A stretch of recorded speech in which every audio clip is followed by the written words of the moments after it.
हरि ओम। हम भगवद गीता के छठा अध्याय आत्म संयम योग का आज 10वां, 11वां, शायद 12वां भी श्लोक करेंगे। 10वां श्लोक इस प्रकार है। योगीत युंजीत सततम आत्मानं रहसि स्थितः एकाकी यच्चित्तात्मा निराशीर परिग्रह। इसका अर्थ यह है कि मन और इंद्रियों सहित शरीर को वश में रखने वाला आशा रहित और संग्रह रहित योगी अकेला ही एकांत स्थान में स्थित होकर आत्मा को निरंतर परमात्मा में लगावे। भगवान ध्यान की बात कर रहे हैं उस व्यक्ति के लिए, जो साधक के लिए जिसको कुछ नहीं आता। तो बहुत डिटेल्स में बता रहे हैं, वो बहुत ही हर प्रकार से कि तू किस तरह से करना है, क्या करना है। आइए इसके थोड़ा सा व्याख्या कर लें यहाँ पे। देखिए, अपरिग्रह का मतलब ये है कि जो आपके लिए जरूरत है उससे ज्यादा ना हो। जो आपकी आवश्यकताएं, एक तो नीड्स हैं, एक वांट्स हैं। जो नीड्स हैं वो आपकी सब पूरी रहें। और भगवान ने यहाँ सब कहा है कि संग्रह ज्यादा ना करें। और ये कहा इच्छा रहित। इच्छा रहित हो। इच्छा रहित का मतलब ये है कि जैसे सांख्य योग में आया था, ध्याय तो विषयान पुंसा, तो इच्छा ही मार डालती है और इच्छा ही वो है। तो वो ये कह रहे हैं कि इंद्रियों सहित शरीर को वश में रखने के वाला आशा रहित और संग्रह रहित अकेला ही एकांत में ऐसा अकेला स्थान हो कि जहां पर कि आप अकेले हों, घर में, पीपल के नीचे, पेड़ के नीचे, कहीं पर नदी का किनारा हो, और मंदिर हो कहीं पर, जहाँ पर आपको एकांत लगे। आपके घर का कोई कोना हो सकता है, एक ही कमरे का यदि घर है, कुटिया है, तो उसमें भी एक स्थान ऐसा बना लें जहाँ पर कि आप एकांत में बैठ सकें, आराम से बैठ सकें। और या कोई आपके पास कई कमरे हैं तो एक कमरा वैसा ही रख लें ध्यान के लिए, कि ध्यान रहेगा। और अकेलेपन का इसलिए है कि यदि दो होंगे तो फिर बात होंगी आपस में, फिर डिस्टरबेंस होता है उसमें। इसीलिए और भोग बुद्धि हमें रखनी नहीं है, क्योंकि यदि भोग बुद्धि रही तो विचार मन में उसके ही आएंगे कि भोग के लीला, भाई कुछ मैं खा लूं, कुछ ये कर लूं, वो कर लूं, इस तरह की चीजें होंगी। और यह चित्तात्मा शब्द इन्होंने इस्तेमाल किया है कि वो अपने अंतःकरण में शरीर को वश में रखने वाला हो। जब वश में होने पर फिर नया राग पैदा नहीं होता, तो यहाँ राग आएगा फिर वहां द्वेष भी आएगा। तो इसमें यही इसका उपाय सबसे बड़ा है। और परमात्मा प्राप्ति के लिए ध्यान योग ही उचित है। वैसे तो सब योग कर सकते हैं, लेकिन सिद्धियों और भोगों की प्राप्ति के लिए नहीं है ये। इसलिए यहाँ पर योगी शब्द आया है। तो ये बताया उन्होंने कि चित्तात्मा निराशीर, अपरिग्रह की बात कर ली हमने। और अब जो है दूसरा 11वां श्लोक करते हैं। 11वां श्लोक इस प्रकार है। शुचौ दैशे प्रतिष्ठाप्य स्थिरमासन् आत्मनः न्यात्युच्चतम नातिच नीचम शैलाजिन कुशोत्तरम। ये है इसका लिटरल मीनिंग। शुद्ध भूमि में जिसके ऊपर क्रमशः कुशा, मृगछाला और वस्त्र बिछे हों, जो न बहुत ऊंचा हो न बहुत नीचा हो, ऐसे अपने आसन को स्थिर स्थापन करें। देखिए, ऐसी जगह पर आसन लगाइए जहाँ पर सबसे पहले कुशा रखिए या कोई आसन हो, उसके ऊपर यदि मृगछाला हो तो और भी अच्छा है। इसका मैं लाभ बताऊंगा आपको। डियर स्किन, जो जिसको जिसको मारा ना गया हो, जो अपने आप स्वतः ही जिसकी मृत्यु हुई है, और ऐसी मिल जाती हैं बहुत। मेरे पास भी है एक, आपका मुझे किसी ने भेंट में दिया था। तो और उसके ऊपर कोई कपड़ा उसके ऊपर रख लीजिए, ऊंचा नीचा ना हो, समतल हो, साफ किया जगह साफ की हुई हो। अपना कहीं पर ऐसा नहीं हो कि चींटियां हों या कुछ मकोड़े वगैरह हों, इस तरह की चीजें हों, नहीं तो वो शरीर पर चढ़ेंगी, वो डिस्टर्बेंस पैदा करेंगी। शुचौ मतलब जहाँ पर के ऐसा भी ना हो कि जहाँ म्यूजिक आ रहा हो तो आपको वो डिस्टर्बेंस होगा। ऐसा भी ना हो कि कहीं पे खूब जोर की हवा चल रही है, वो आपको डिस्टर्ब करेगी। हो सकता है उसमें कोई गंध हो किसी प्रकार की, हो सकता है अपना तो ये इस तरह की चीज़ें आपका ध्यान भटकाएँगी और जब ध्यान भटकाएँगी तो उसमें ये वास्तविक स्थिति हमको नहीं आ पाएगी। तो ये आसन हो गया, उसके बाद में भूमि पर हो या आसन हो या चौकी ले लीजिए। चौकी सख्त हो, ऐसा ना हो वो हिलती-डुलती हो और चारों पाँव उसके ठीक से स्थिर रहें, ये नहीं कि हिले-डुले हों, क्योंकि एक बार जब ध्यान में बैठ जाएँगे, तो आपको उसी में ही आपका एकाग्रचित्त हो जाएँगे उसमें। एकाग्रचित्त का मतलब आपका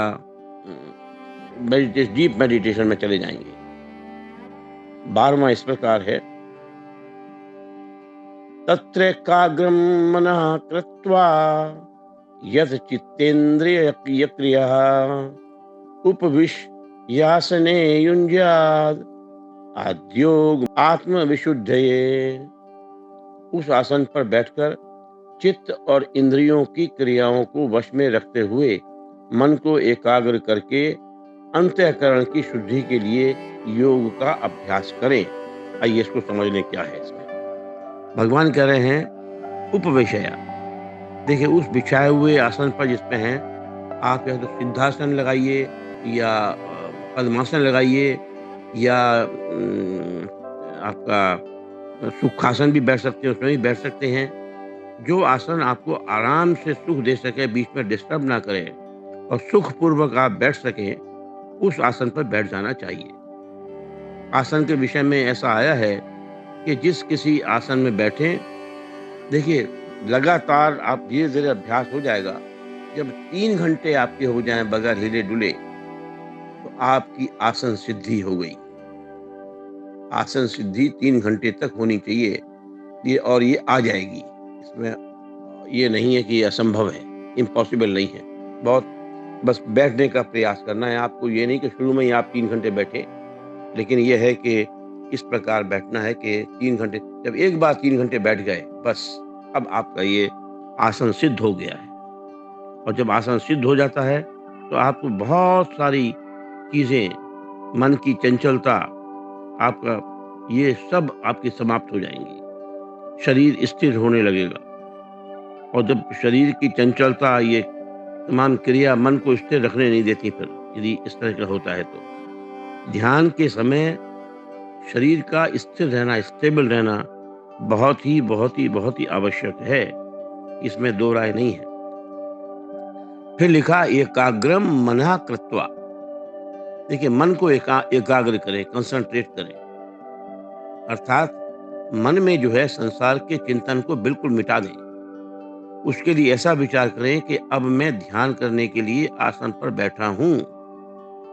यदि मैं इस समय भी अपने ऑफिस का सोचने लगूँ या संसार का चिंतन करूँ, तो ना तो संसार का काम होगा और ना संसार का चिंतन होगा और परमात्मा का चिंतन तो सवाल ही नहीं उठता और ध्यान भी नहीं होगा।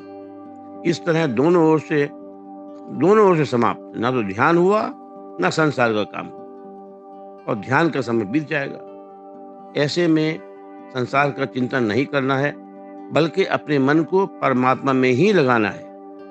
ऐसा संकल्प कर लें, ऐसा दृढ़ निश्चय कर लें, ऐसा डिटर्मिनेशन कर लें कि हमको बैठना है और ऐसा करने पर जो संसार की कोई भी चीज़ याद आएगी, तो वही समझें कि ये मेरा किया हुआ नहीं है, मुझे नहीं सोचना है इस बारे में, ये अपने आप आया हुआ है और अपने आप चला भी जाएगा। ऐसा करने पर यह चिंतन अपने आप निर्जीव होकर नष्ट हो जाएगा और जैसे आया था वैसे ही चला भी जाएगा, क्योंकि जो उत्पन्न होता है वह नष्ट भी होगा, इसमें तो दो राय है ही नहीं बिल्कुल भी। ऐसे ही अपने आप आने वाले चिंतन के साथ हम संबंध नहीं जोड़ते। देखिए आपका एक विचार आया, आप ध्यान कर रहे हैं कि मुझे समोसा खाना है, तो समोसा का विचार आया है, उससे लड़िए नहीं। यदि विचार से आप लड़ेंगे तो आप हार जाएंगे, क्योंकि क्या है, अच्छा भाई इसके बारे में बाद में सोचेंगे। तो समोसा भी चला गया और जब बात कभी आता नहीं है और हमारा ध्यान भी लग गया। देखिए सूर्य पे आप दिन भर चलते हैं बाहर, धूप निकली होती है और धूप निकली होती है तो होता क्या है, हमें कुछ नहीं होता।